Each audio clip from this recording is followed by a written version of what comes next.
so businesses can flourish and Yeah. things can continue on as usual, so yeah, I know a lot of businesses are just starting to recover, I mean, they're just getting back if they're still around, and a lot of places have, made it through this, but it is tough. I know a lot of places have told me that this was a tough year. They couldn't deal with another year like this. Yeah. Oh, no. And No, I think please, that's no, fair. I think that's exactly. fair Yeah. to say for a lot of people. Yeah. So we just hope for the best. Yeah. Like All I we said, can all we do. can do is do our Yeah. part. Yeah. Yeah, I mean, obviously there's been some positive news about vaccines. So, Yes, I mean, there that has. doesn't mean we should let our guard down, but, Huge announcements. Yeah, huge. Yeah. So, we'll see. Hopefully they can. The clinical testing and the rapid deployment and the things that those have to get past, that kind of stuff is scary, but these are the kind of situations where, if it's 95% effective, we got to get it out there. Yeah, for sure. I mean, Absolutely. it's got to Yeah. get out there. So hopefully they can iron all the details out, and get it out there soon. Yeah.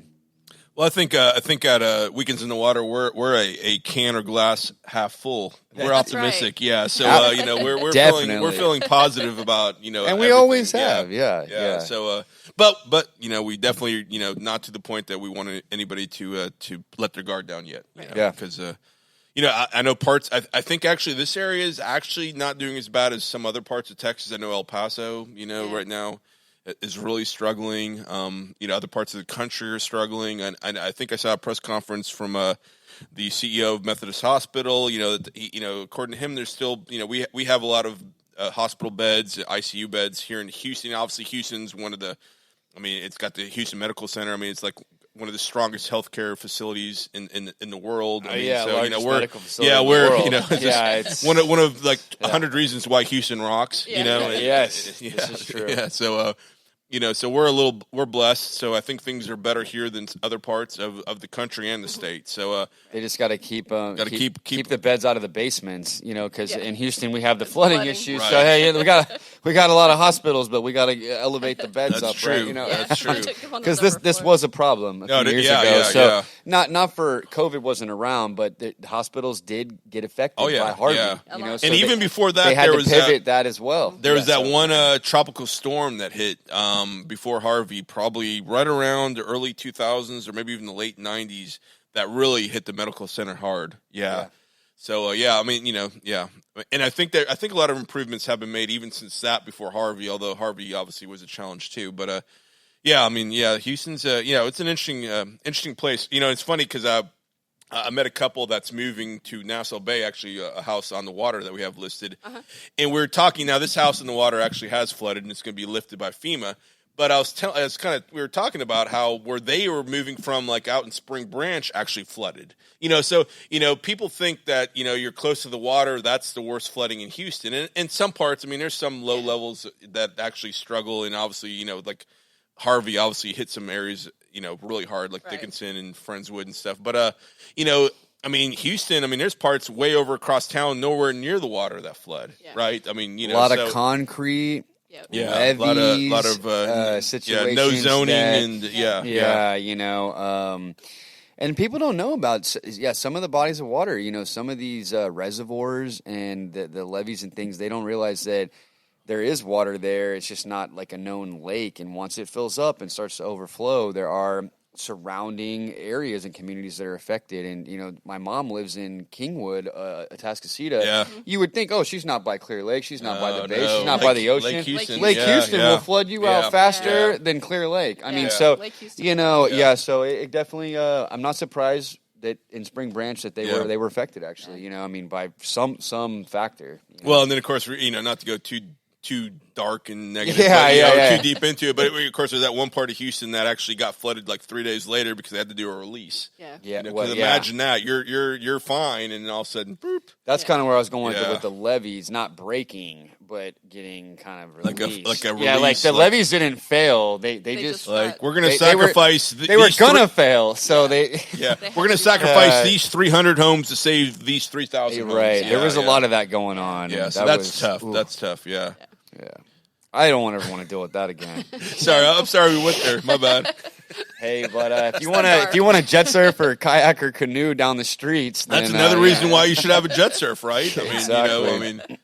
or a kayak, yeah. Man, I think honestly, jet surf boards probably could have saved some lives, during all that. To be honest, Absolutely. And I think these things actually can in future, applications like that. I'd like to have these things. I don't want to get into like military applications or anything like that, but I think the local water authorities, Galveston Beach Patrol.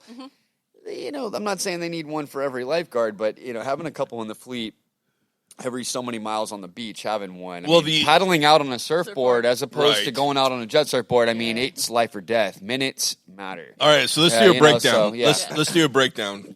So obviously, like versus a kayak or anything, you got a paddle, you got a motor, so that's the advantage. So then you have the traditional jet skis and personal watercraft, but those are so big. Whereas the jet surfboards, you can actually carry easily. Right. They're very mobile. You can put in a bag. I mean, like we've talked about, you can actually take on a plane. So, I mean, it makes sense that would be the ultimate motorized safety device. They don't keep jet skis parked in the water ready to go. Right. They've got them. They've got them at their facility. Yeah. And if they need them, they bring them out. Start the clock. That might take 50. I don't know. Right. Yeah. Exactly. You hope they've got it pretty close. Hey, can you bring the trailer with that jet ski over to Tower Lifeguard 58? Station 32? So if you had every 5 lifeguard stations a jet surfboard and it's 40 pounds and they just go through. So there's It's going to take some time, but I really do think these things have a lot of applications. And, us being by the water, and we've had some accidents out here, and we're not getting into anything dark. Yeah. But, I think there's a purpose for that for these. I think they could help out. So absolutely. You can't always get a boat into some of these shallow these shallow waters, and deep into Taylor Lake and things like that, where people do take their John boats and their kayaks and things like that. That not everybody is boating. They may not see an accident, and you can't get your boat back there. So these things, I think it could work, but or be helpful. So no doubt. Awesome. Yeah. Well, coming to you next year, it'll be we'll have some updates on that. Yeah. And look in the comments for a link to the petition. Yeah. So it's funny when both the hosts take a drink at the same time. time. Yeah. Awesome. So visit BayAreaHouston.com. So people can check it out. Obviously, figure out lodging, events. What else? If you're looking on planning meetings or reunions, anything like that, we have access to a bunch of caterers. Robinette Catering right down the road. Oh yeah, Amy's big fan. Amazing. We work with them. We work with all of our wedding venues, things like that. If you're planning a wedding, the Admiral. Yes. What's the one in League City? There's a big one over Butler's there. Courtyard. Sure. Yeah. I work closely with those guys. So and we've also got a list of all of our museums. We've got some smaller museums that folks might not know about. Truth. Butler Longhorn Museum. I was about to say Longhorn Museum. I was over there this morning, and they are fantastic. They've been in the area since 2006, I believe. So is when they opened up. Yeah. So it's a fascinating little museum. Yeah. And we kind of mentioned that even this isn't just for people outside the area. Yeah. If you live in the immediate area, you should check out the website because it's always funny. It seems like you're never like when I go visit my sister in San Francisco. We go to places she's never been, and then when people come here, although I've pretty much been to a lot of the attractions, but there's, people usually don't check out the attractions in their own hometown. So, and let's face it, now's the perfect time to do that, right? Yeah, the backyard tours, that's what you do. Yeah.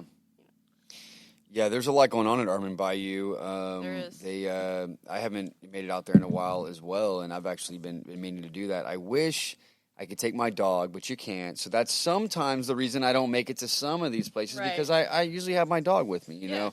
But I do need to get out there. I know they have if it's not a Christmas, not a gala, but they have some type of fundraiser, right, that they do yearly. Yeah, they do. The Martin Farm Festival. Right, it has a very good turnout. So they just had it. And that's like a white table affair, right? This is like $100 a seat. And so... Yep. Okay, I missed it, huh? I think so. Darn. I think so. Next year. Yeah, but then also the Galveston Bay Foundation, they're just opened their new offices right on 146 there, just in Kemah. So they've got new facilities there. They're getting ready to break ground on their what is it called? big visitor center that they're going to have out there. It's going to be right Oh, on the, wow. It's going to be right on the bay, so they're going to have kind of an ecotourism type of center. It'll be really cool. Is that so? Where is that exactly? Because I feel like I've seen something off 146, right? Yeah, Yeah. So that looks really impressive. It's right before you get to 96 on 146 going through Kemah. So it's right there on the left-hand side on the water. It's super cool. And it's the building is on the water, or the building's not on the water yet, but they're kind of like they're temporary admin. Okay, building. so that's all right. That's what's getting me. Yeah, because I'm like, that sounds familiar. I feel like I've seen the building, but how does it connect to the water? So that's just kind of like their temporary. And place then what they're going to do. The new facility. Okay, so that's going to be. really cool. I'd like to see the plans on that. The whole lot is on the water, right? Yeah. I mean, it's like huge. 10 acres. Yeah. Okay. It's really very cool. Yeah, it's really cool. And You'll have to send me the link or any info you have on that. I'd love to see that. They've been doing a lot of Zoom calls for schools and stuff, and the kids that are homeschooling, they're doing a lot of programs that way. They do monthly, I think it's monthly or bi-monthly, they're doing a rain barrel program. Yes. Where you pay like $35 and you go pick up the rain barrel and you do a Zoom call and they teach you how to hook it up. So it's kind of a really cool type of, fun stuff. And if you like beer, a lot of times they partner with St. Arnold's and do the whole rain barrel thing there, so you can actually score. Figure out a way to drink beer and get a rain barrel. Anywhere you can do that, that's great. Right. And I mean, they're one of the really true great organizations in this area. I mean, they've been involved in a lot of different things over the years. I think they do displays at a lot of festivals like Bay Day and all that. Bay Day at the Boardwalk every year. Yeah. So and they're just looking out for the best interests of the Bay. Now sometimes that gets a little political. I remember they used to be one of the big organizations against some of the expansion of the Bayport terminal back in the day and stuff. But I mean they're truly they're looking out for the best interests of the wildlife, the water life, and us humans. So that I'm excited about that. That's gonna be huge. Yeah.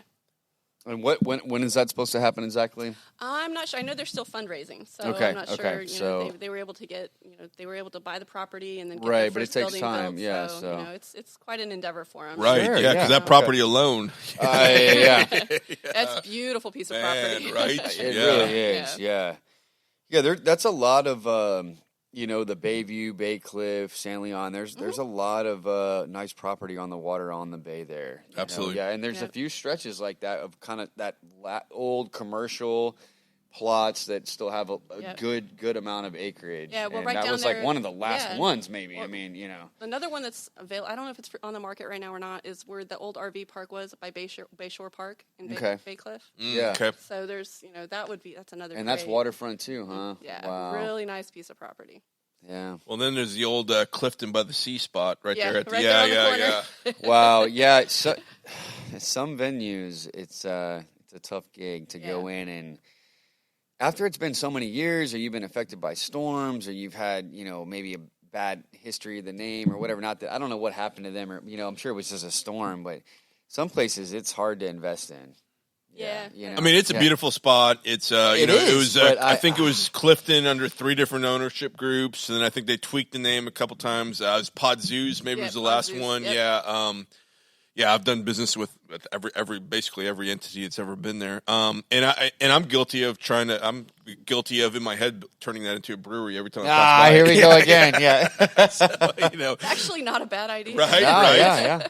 No, it's an awesome spot, and that's actually up pretty high. I mean, that area does not flood. Yeah. No, you're right. Noah's Ark and that fine. spot, they're both solid. Yeah, I don't know how or why, but they are built. Bay Cliff's high. San Leon, different story. Sure, I guess so. Yeah, it kind of settles down on the peninsula. Although San Leon's awesome because of that, right? I mean, it's surrounded by water. I mean, it's always cool to look at the car GPS when you're driving in the top water. It looks like you're water. Looks like you're driving off the end of the earth, right? Awesome. Yeah. Speaking of top water, they had to rebuild from the ground up, but did they raise up a lot or no? I don't think they raised it. No, it's not. Wow. They're embracing their location, right? Yeah. We'll rebuild. We're not going to raise it up. We'll just make it maybe flood proof where the water comes in, the water goes out, and it's all just good. Hose it off. Nothing a little pressure washer can't fix. We don't do drywall anymore. No. It's all good. Yeah. It's concrete up to 4 feet. Yeah. Exactly. But so Pier 6 just opened too down there. That's right. So That's right. I saw that. Prestige Oysters. I haven't been down there yet, but I've heard really good things from my folks. So That's a neat spot. So, Prestige Oysters has been open and around for a while. So, tell us how Pier 6 is tied in. I mean, is it? I believe it's the same ownership